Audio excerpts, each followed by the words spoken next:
Bonjour à tous et à toutes, bienvenue dans une nouvelle vidéo. Aujourd'hui, on va s'intéresser à Darwin. On entend beaucoup parler de Darwin dans plein d'émissions et de magazines scientifiques, mais en général, est-ce qu'on a vraiment lu Darwin? Est-ce qu'on a bien compris ce qu'il a écrit dans ses livres? On connaît tous l'hyper connu, et je ne vais pas vous en parler, de l'origine des espèces au moyen de la sélection naturelle ou la préservation des races favorisées dans la lutte pour la vie, publié le 24 novembre 1859. Je vais vous en parler d'un autre, en fait il en a écrit beaucoup des livres, dont celui-ci sur la domestication, publié en 1868. Et je ne vais pas me baser sur une traduction récente, une surinterprétation ou une nouvelle interprétation de son anglais, mais sur une édition d'époque, elle est là.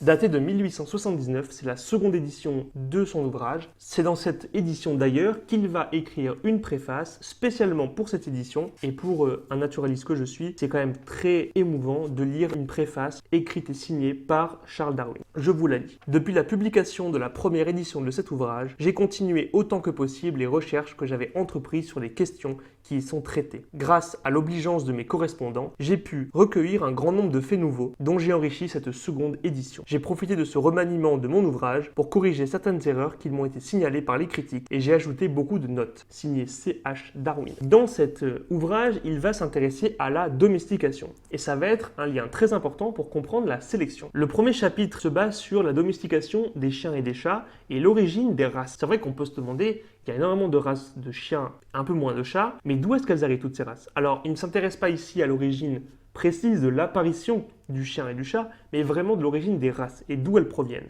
Il commence ce chapitre sur une question, et je vous cite, « Les nombreuses variétés domestiques du chien descendent-elles d'une seule espèce sauvage ou de plusieurs ?» Tel est le point essentiel que nous avons à examiner dans ce chapitre. Cette question va donner lieu à deux hypothèses, soit toutes les races descendent d'une souche commune, en l'occurrence le loup ou le chacal, soit toutes les races descendent de plusieurs espèces récentes ou éteintes, plus ou moins confondues. Alors il va y mettre une troisième hypothèse que beaucoup pensent à l'époque, qui serait que chaque race domestique principale a dû avoir son prototype sauvage. Pour Darwin, cette dernière hypothèse est extrêmement improbable, car elle suppose l'extinction d'un grand nombre d'espèces depuis l'époque où l'homme a domestiqué le chien. Alors par différents exemples, Darwin montre que le chien, sous différentes formes, existe depuis déjà longtemps, depuis 4 à 5 000 ans selon ses dires, et que certaines races anciennes ressemblent à des races actuelles, comme le lévrier, le dogue, le bichon ou le basset. On les retrouve d'ailleurs chez les Assyriens, chez les Égyptiens ou encore en Afrique septentrionale. Plus loin, il démontre qu'il n'est pas insensé de penser que plusieurs espèces canines ont été réduites à l'état domestique. Il va développer plusieurs points. Premier point, il va montrer que les espèces sociales sont ceux que l'homme dompte plus facilement. Et d'ailleurs, les espèces de canidés chassent en troupeau et sont donc sociaux.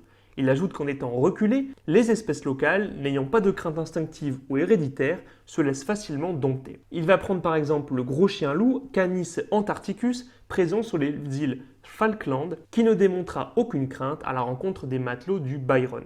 Il va faire une digression en parlant un peu de la lenteur que les oiseaux ont pour acquérir une terreur salutaire, selon ses dires, envers les hommes. Il parle notamment du fait que sur les îles Galapagos, là où il a voyagé, des oiseaux, dont des faucons, se posèrent volontiers sur son fusil ou sur son seau d'eau. Deuxième point qu'il va développer, les canidés se reproduisent facilement en captivité. Or, l'un des principaux obstacles de la domestication, c'est la stérilité de certaines espèces privées de leur liberté. Il montre même que dans certaines contrées, les chiens et les loups sont très ressemblants, et même les Indiens, précise-t-il, ont du mal à différencier leurs hurlements. Seule la vigueur et la force semblent les distinguer. L'hypothèse d'une filiation par le loup est donc de plus en plus marquée. Il ajoute que les Indiens croisent leurs chiens avec des loups afin de les rendre plus hardis, même s'ils se montrent plus sauvages. Ils améliorent leur race en faisant des croisements. Donc les espèces domestiquées peuvent encore s'accoupler avec les espèces sauvages. Il fait ensuite une liste des endroits où des croisements entre loups et chiens sont monnaie courante, afin d'améliorer la race locale. La Guyane, chez les Esquimaux, ou encore dans la cordillère des Andes et au Paraguay. Troisième point, la perte de l'aboiement. Les loups n'aboient pas, mais les chiens, redevenus sauvages, perdent rapidement de cette faculté et la reprennent rapidement si on les réduit à nouveau à l'état domestique. Mais alors, qu'en est-il en Europe dans l'ancien monde? Eh bien, de nombreuses espèces ressemblent beaucoup au loup. Il cite en exemple le chien berger des plaines de Hongrie. Ses premières réflexions en amènent une autre, sur les différences entre les diverses races de chiens. Il existe des formes extrêmes,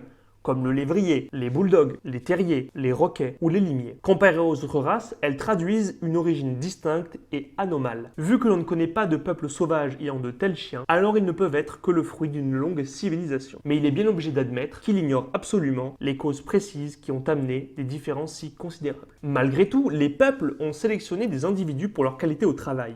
la nage ou la chasse par exemple. Il va démontrer dans un sous-chapitre que les terre-neuves ont une adaptation au milieu aquatique. Une adaptation telle que la peau s'étend jusqu'à la dernière phalange et donne une sorte de palmure au contraire des autres races. L'homme a conservé et a sélectionné ce caractère car il donne un avantage non négligeable à la race qui l'obtient. En effet, il peut ainsi chasser plus facilement et mieux rapporter le gibier blessé s'il tombe dans l'eau. L'homme imite donc la sélection naturelle. Les effets de l'usage ont permis de contribuer à l'extension de la peau des doigts pour la nage. Une partie intéressante et je trouvais plutôt amusante se porte sur les caractères qu'il appelle des monstruosités. Il prend pour exemple le crâne des carlins et des bulldogs. On est d'accord, c'est vraiment des choses bizarres. Même si un tel changement serait éliminatoire par la sélection naturelle, l'homme a pu le fixer et augmenter ce caractère par sélection domestique. Il en reparle dans un chapitre sur les porcs où il insiste beaucoup sur le fait que tous les porcs sauvages ou semi-domestiques en fouillant la terre avec leurs groins pendant qu'ils sont jeunes doivent exercer fortement les muscles puissants qui s'attachent à la partie postérieure de la tête. Il est certain qu'un aussi grand changement d'habitude doit tendre à affecter le crâne, mais il est difficile de dire jusqu'à quel point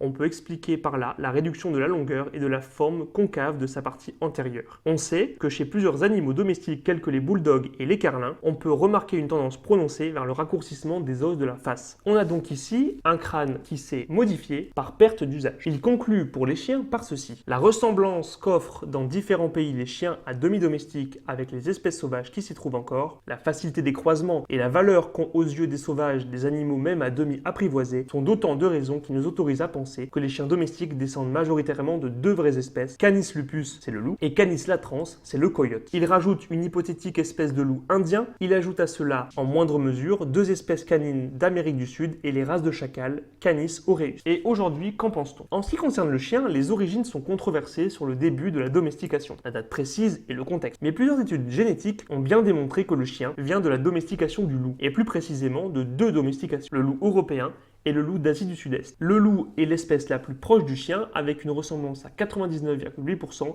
contre 96% avec le coyote. Eh bien, Darwin était sur la bonne voie au final. Il a bien démontré que ce sont ces deux espèces qui sont à l'origine des chiens actuels. Et pour les chats, il continue le chapitre et le finit par l'étude des races de chats. Mais là, ça va être bien plus rapide car comme il le dit lui-même, je m'occupe de ce sujet depuis peu de temps seulement. Néanmoins, il va émettre quelques hypothèses. Il dégage le fait que les différentes races ne peuvent provenir d'une sélection méthodique ou inconsciente car il est très compliqué d'accoupler les chats sans que les individus se croisent à l'extérieur. Les races de chats viendraient donc d'une seule espèce souche. Les croisements entre les chats domestiques et les souches sauvages sont tels que la différence entre les deux est mince. Je cite, en effet, on ne rencontre pas dans un même pays des races de chats aussi tranchées que celles du chien. Ceci s'explique probablement, selon ses dires, par leurs mœurs nocturnes et vagabondes, d'où résulte une confusion inextricable de croisements et de mélanges. L'impossibilité donc de produire des races distinctes par sélection. En fait, le chat est redevenu sauvage dans plusieurs pays, et partout il a repris un caractère uniforme. Les races très différentes, comme l'angora, seraient dues à une descendance d'espèces primitives